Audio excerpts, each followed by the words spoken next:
ধুনীয়া পৰিৱেশ এটাত বহি আছোঁ, এইটো ভিউ এনজয় কৰি পেলাই। মই নিজৰ লগত এইটো কাম কৰি আছোঁ যে আমি কিছুমান আমাৰ নিজৰ যিবোৰ লাইফৰ প্ৰব্লেম থাকে আমি সেইবিলাক ঢেৰ খেলেং মেলেংকৈ ভাবি লওঁ, প্ৰত্যেকটো বস্তুৰ চলিউশ্যন বেলেগ বেলেগকৈ ধৰোঁ।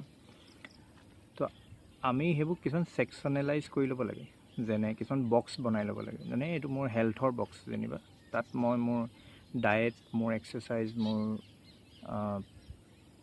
যিখিনি মোৰ হেল্থৰ কাৰণে কৰিবলগীয়া আছে, ধৰি লওক হেল্থ চেকআপ কৰিবলগীয়া আছে বা ইঞ্চুৰেঞ্চ ল'বলগীয়া আছে, সেইখিনি সেই বক্সটোৰ ভিতৰত কামখিনি দিব লাগে।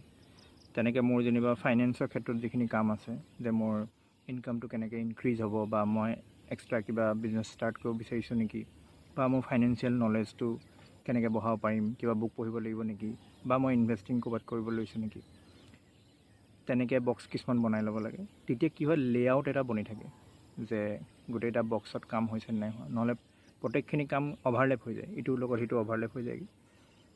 তো বক্স বনাই দিলে উজু হৈ যায়।